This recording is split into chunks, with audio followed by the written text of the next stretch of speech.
Selamat pagi, Assalamualaikum warahmatullahi wabarakatuh.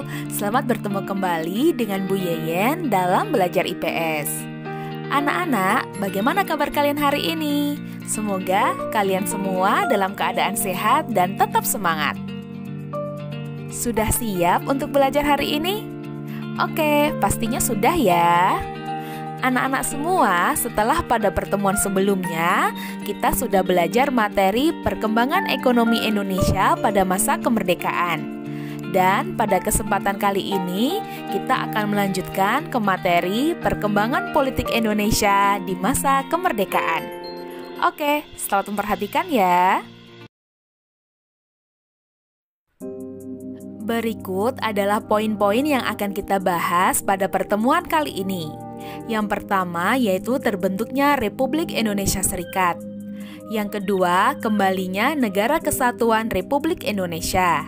Dan yang terakhir adalah gangguan keamanan pada masa kemerdekaan.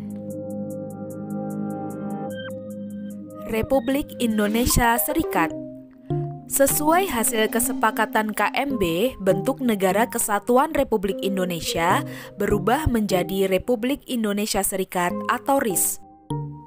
Republik Indonesia Serikat berdiri pada tanggal 27 Desember 1949 dengan Undang-Undang Dasar Sementara sebagai konstitusinya.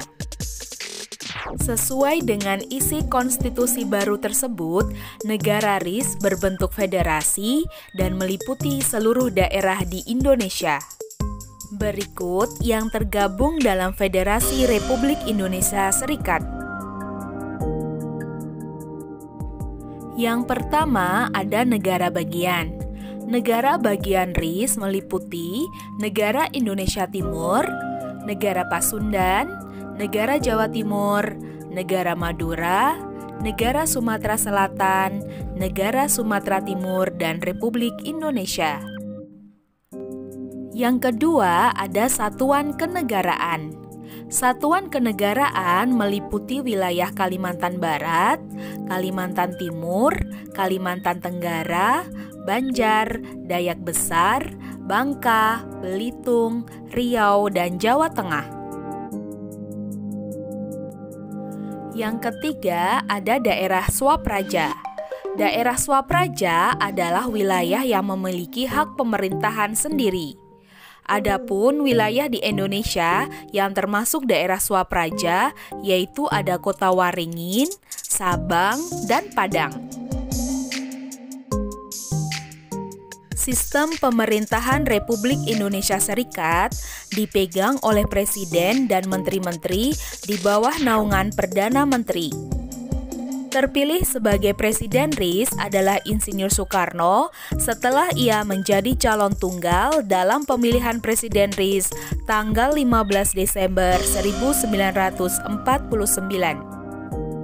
Dan Muhammad Hatta diangkat menjadi Perdana Menteri RIS pada tanggal 20 Desember 1949. Kembalinya Negara Kesatuan Republik Indonesia. Bentuk negara Republik Indonesia Serikat ternyata tidak sesuai dengan cita-cita kesatuan dan persatuan bangsa Indonesia. Oleh karena itu, muncullah gerakan-gerakan untuk mengubah bentuk negara kembali menjadi Negara Kesatuan Republik Indonesia. Rakyat di negara-negara bagian mengadakan demonstrasi untuk membubarkan RIS dan menuntut kembali ke dalam NKRI. Pada bulan April 1950, hampir seluruh negara bagian dan satuan-satuan kenegaraan telah bergabung dengan Republik Indonesia, kecuali Negara Indonesia Timur dan Negara Sumatera Timur. Berkat pendekatan dan ajakan yang dilakukan, Negara Indonesia Timur dan Negara Sumatera Timur akhirnya menyatakan keinginan bergabung dengan NKRI. Dan pada tanggal 19 Mei 1950 ditandatangani sebuah piagam persetujuan antara pemerintah RIS dan pemerintah RI. Republik Indonesia Serikat pada akhirnya pun bubar dan berganti dengan Republik Indonesia pada tanggal 17 Agustus 1950. Bersamaan dengan itu, Kabinet RIS yang dipimpin oleh Muhammad Hatta mengakhiri masa tugasnya. Gangguan keamanan masa kemerdekaan, antara lain ada pemberontakan PKI Madiun tahun 1948 dan pemberontakan DITII. Pemberontakan PKI Madiun terjadi pada tanggal 18 September 1948 di bawah pimpinan Musso. Adapun tujuan pemberontakan PKI Madiun adalah ingin mengganti dasar negara Pancasila dengan komunis serta ingin mendirikan Soviet Republik Indonesia. Pemberontakan PKI Madiun melakukan aksinya dengan menguasai seluruh Karesidenan Pati dan juga melakukan pembunuhan dan penculikan secara besar-besaran. Pemberontakan PKI Madiun akhirnya berhasil ditumpas oleh TNI yang dibantu oleh rakyat pada tanggal 30 September 1948 di bawah pimpinan Kolonel Gatot Subroto dan Kolonel Sungkono. Gangguan keamanan yang kedua adalah pemberontakan DITII.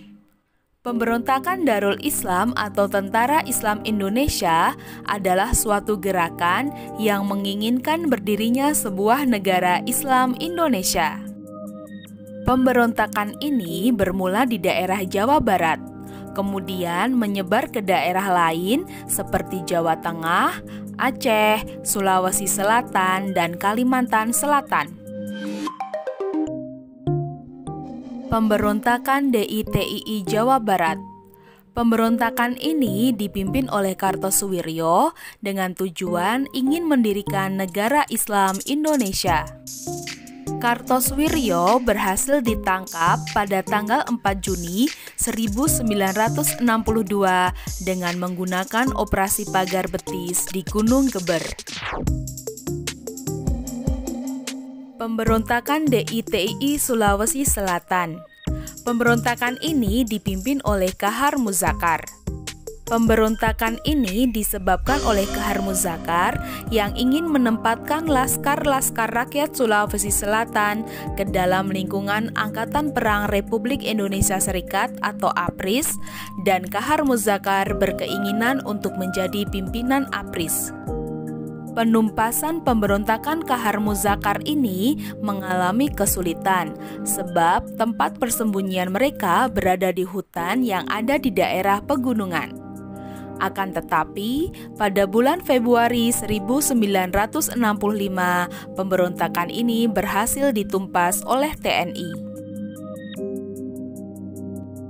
Pemberontakan DITII Aceh. Pemberontakan ini dipimpin oleh Daud Bereh yang merupakan mantan gubernur Aceh. Pemberontakan ini disebabkan oleh status Aceh yang semula menjadi daerah istimewa diturunkan menjadi daerah Karesidenan di bawah Provinsi Sumatera Utara. Pemberontakan ini akhirnya bisa diberantas dengan operasi militer dan musyawarah kerukunan rakyat Aceh. Pemberontakan DITII selanjutnya adalah pemberontakan DITII Sulawesi Selatan. Pemberontakan ini dipimpin oleh Ibnu Hajar yang menamai gerakannya Kesatuan Rakyat yang Tertindas. Tahun 1945, Ibnu Hajar secara resmi bergabung dengan Negara Islam Indonesia dan ditunjuk sebagai Panglima Tertinggi Tentara Islam Indonesia. Dan tahun 1963, pemerintah Indonesia berhasil menumpas pemberontakan ini. Ibnu Hajar dan anak buahnya berhasil ditangkap. Oke, itu tadi materi kita pada pertemuan kali ini. Jangan lupa dipelajari kembali ya. Terima kasih anak-anak atas perhatiannya. Sekian saja, wabillahi taufiq wal hidayah. Wassalamualaikum warahmatullahi wabarakatuh.